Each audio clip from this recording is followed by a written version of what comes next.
Welcome back. Now that we know what kind of colors we want and what kind of wallpaper we might want, we need a house. So we're going to talk about the daunting task of buying a house and how to buy a house. What steps do we actually need to use to buy a house with Edward Ward? Welcome. Good morning. How are you doing? Good to see you again. Look like you're having fun today. I know, right? It is a fun day. But it's fun. It's a fun day. But if we want to do wallpapering and do all that stuff, we need a house. Yes, definitely. and you need somebody that can do the work inside the house. That's right. Those of us that are a little colorblind, you don't want us picking that. Yeah, but we need to buy a house. How do we do that? We don't know need how to to make buy it a fun. house. So tell us How do how we to do I just went online and picked the prettiest one and said, let's go look at that one. and that's part of the early process that I like to talk to people about. Okay. So picking out the house for you, right, Yeah. is a thing when I sit down with most people, they haven't really put a lot of time and effort into what it is that they really want. They understand they want to buy a house, but how does that fit to them, their lifestyle, work, location, area? I mean, there's a whole bunch that we go over. So we have a 4-page questionnaire that we go over with clients to make sure we have a better understanding and to help them have an understanding. Because most people come into buying a home based upon what's happening in their lives today.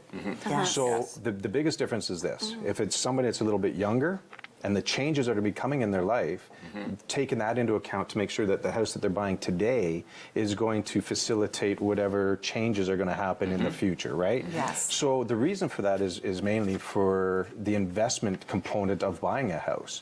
You don't want to have to buy a house today and sell it in 2 years, and if the market's changed in such a way that you are taking a loss because you have to sell. Hello. Okay, yeah, and a Twice. lot of people get caught in that.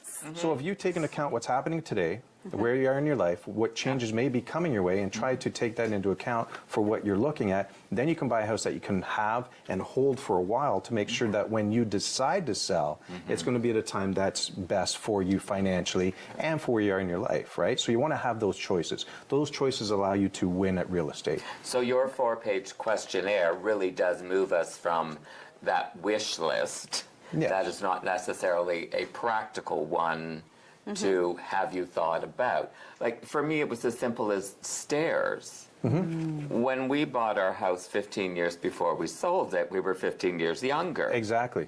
So that's one So of the something things. as So there simple. again, if it's an older clientele and they're going to be there for and Yeah. they're looking at this as their forever home, Yeah. then that next 10 15 years you have to take into account where you're going to be and what's going to be Yeah. going on to make sure that you're getting the right house today. Yeah. I guess and you I need don't to think think about if you want children or not. How many children? Do you want 2? Do you want 6? We need a bigger bed. We need more bedrooms. Well, okay, no, as funny as that sounds, Right? that's Yes, one of the things but with the it's- clients and knowing the family Yes. that when we were looking at buying a house, I literally stopped and said to the family, okay, are we having a hockey team or are we having a baseball team?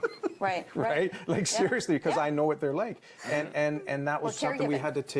had to take, yes. And then, I mean, just my wife and I mean, that's what we've had. We've bought a larger house to move family members Right. in Yes. that are at that stage to help look after them too. So knowing what we were looking for and what we had to have in place with what potentially could be coming down the way, Yep. we took that into account. Now, as it turns out, we actually just had my wife's grandfather come and live with us. He's going to try to see if he wants to stay with us. So fortunate enough, we have a home that's large enough to be able to help that, where we have our parents that are living there as well. So yeah, definitely. Those are things that you have to take into account too, right?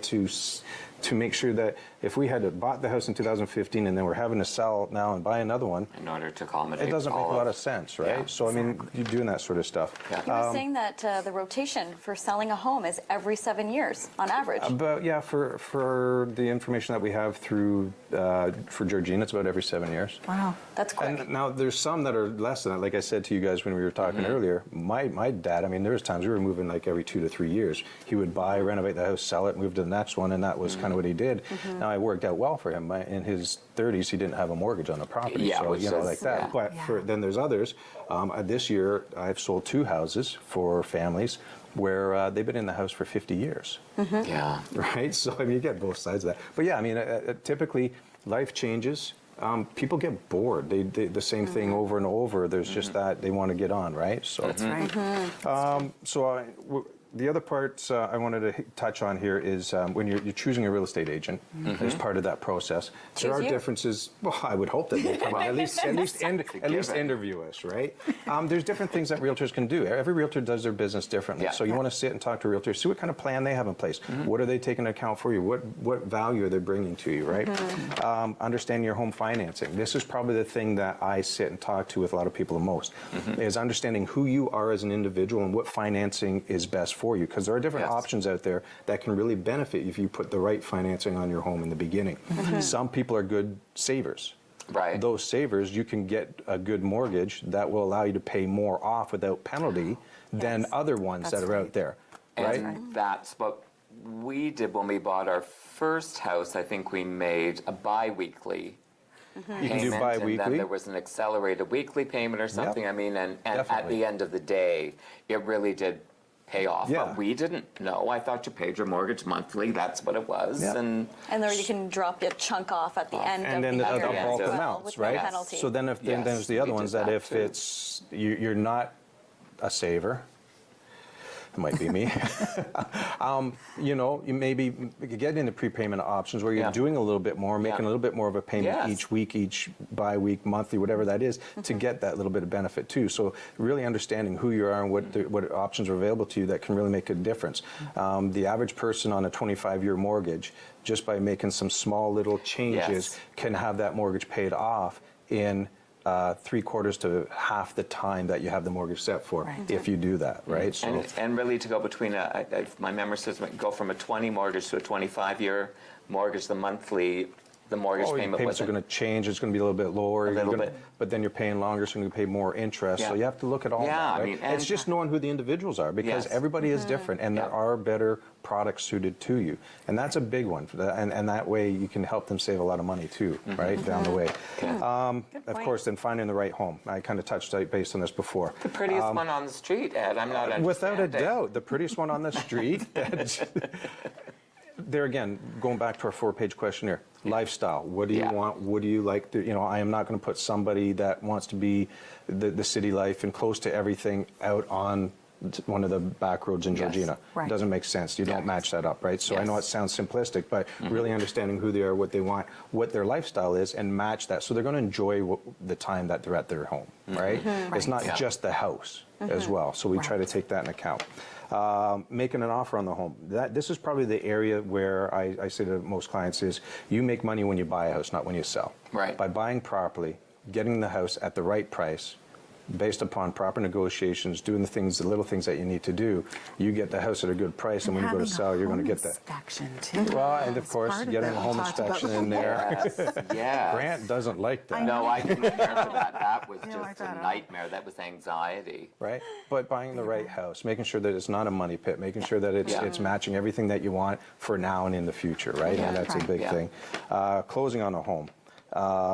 Having the right people to help you with all of that goes on there. So having the mortgage broker, having the home inspector, having the right lawyer, having everything in place so that it takes a lot off your plate so that you're going to feel a lot more comfortable with the process that being explained to you, going through, making sure everything's done properly. And Yeah. of course then home ownership. Moving day is Yes. very, very difficult. There's a lot on your plate. There's a lot of things that you need to do. Have those things written down. Have checklists in place for people that are there to help you because it's a very busy, hectic day. One of the main Yes. things is things that were included in that purchase. Make sure they're working that day because the longer you go without Right. knowing if they're working or not, this previous seller can say, oh, what was working when I left? But if you Oh, walk in the famous door last and words. it's not working and Yes. someone's checking those things out, then you can go Right. back and at least say it wasn't working when we walked in the door, right?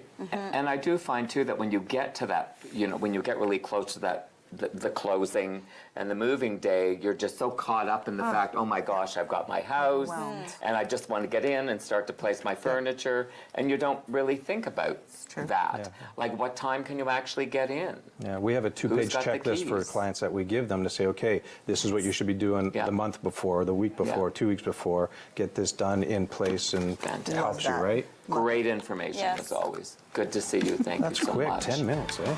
Wow, the time went by quickly. Georgina, stay with us as we wrap up what's been an absolutely amazing show. We'll be right back.